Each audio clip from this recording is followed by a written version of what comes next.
নমস্কার দর্শক বন্ধুরা, আমার চ্যানেলে সবাইকে স্বাগত। যেহেতু সামনে জন্মাষ্টমীর উপলক্ষে তোমাদের সাথে আমি আজকে গোপালের মোহনভোগ শেয়ার করছি। দেখো, মোহনভোগ বানানোর জন্য আমি এখানে 200 গ্রাম ছোলার ডাল প্রায় 4-5 ঘন্টা আমি ভিজিয়ে রেখেছি। এবার ডালটাকে আমি মিক্সি করে নেব। মিক্সি করতে তোমরা একদম মিহিন মিক্সি করবে না, একটু দানা দানা ভাব রাখবে। আর এখানে আরও বেশি উপকরণ নিয়েছি। দেখো, ঘি, পেস্তা, ঘি নিয়ে এসেছি একটা, যেটুকু লাগে আমি দেব। আর এখানে নিয়েছি পেস্তা, কিছু কাজু বাদাম আর কিশমিশ। তোমরা যে কোনো পছন্দ মতো ড্রাই ফ্রুটস এখানে ব্যবহার করতে পারো। আমার কাছে পেস্তা, কাজু বাদাম আর কিশমিশ আছে, আমি ওটা দিয়েই তোমাদের সাথে আজকে শেয়ার করব। আর এখানে নিয়ে এসেছি আমি 6-7টা ছোটো এলাচ। এবার আমি ডালটাকে মিক্সিতে বাটিতে নিয়ে নিচ্ছি। আমি আগে ডালটাকে এটাকে মিক্সিতে করে নেব। দেখো, এখানে একটা ফ্রাই প্যান বসিয়ে দিয়েছি। আমি এখানে দিয়ে দেবো 150 গ্রাম চিনি। আমি চিনিটা আগে শিরাটা করে নিচ্ছি। আর এখানে দিয়ে দেবো আমি 1.5 বাটির মতো, যে বাটিতে 1 বাটি চিনি দিয়েছি 150 গ্রামের মতো, ওই বাটিতে আমি 1.5 বাটির মতো জল দিয়ে দেবো। 1.5 বাটি জল দিয়ে চিনিটাকে শিরা করে নিচ্ছি। দেখো, শিরাটা একদম পুরোপুরি হয়ে গেছে। এবার আমি শিরাটাকে একটা বাটিতে ঢেলে নিচ্ছি। শিরাটা আমি একটা বাটিতে ঢেলে নিচ্ছি। দেখো, এখানে ফ্রাই প্যান বসে এখানে ঘি দিয়ে দিয়েছি। আর এখানে দেখো, পেস্তা আর কাজু বাদামটাকে আমি হামল দিস্তায় গুঁড়ো করে নিয়েছি। এবার আমি এখানে একটু এটাকে ভেজে নেব। প্রথমে আমি কিশমিশগুলো দিয়ে দিলাম। দেখো, আমি কিশমিশটা একটু ভেজে নিয়েছি। এবার পেস্তা, কাজু বাদামগুলো আমি এখানে ঘিয়ে ভেজে নিচ্ছি।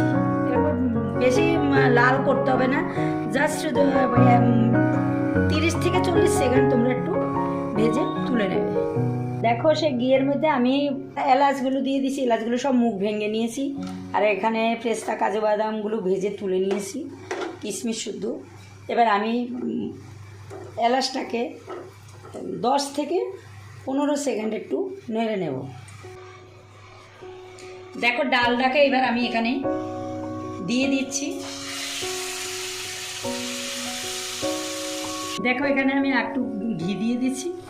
ঘিটা কম হয়ে গেছে, তখন এখানে কিছুটা ঘি আরও দিয়ে দিলাম। এবার প্রায় এটা দেখো ঝুরঝুরো হয়ে গেছে, ভাজা প্রায় হয়ে গেছে।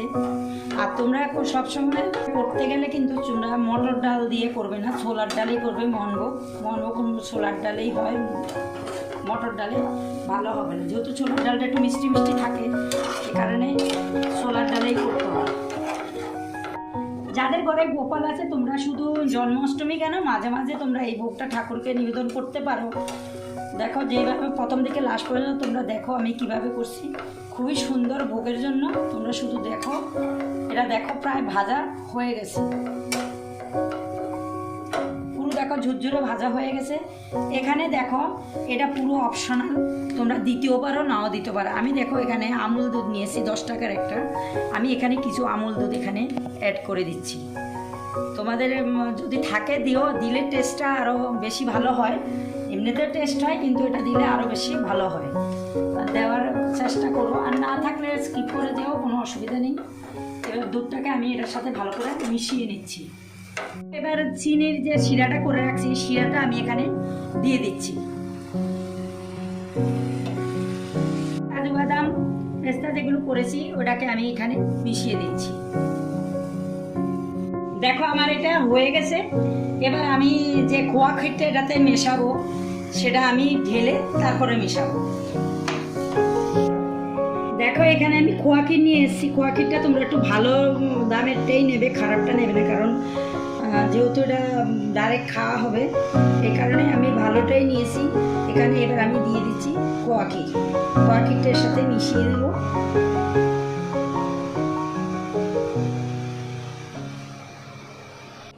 এই দেখো আমার মোহনভোগটা পুরো হয়ে গেছে। তোমরা এইভাবে সামনে জন্মাষ্টমী তোমরা এইভাবে মোহনভোগ করে ঠাকুরকে নিবেদন করতে পারো, বা অন্য সময় করে দিতে পারো। যদি তোমাদের এই মোহনভোগের রেসিপিটা ভালো লাগে, অবশ্যই আমার চ্যানেলটাকে লাইক, শেয়ার, কমেন্ট করো।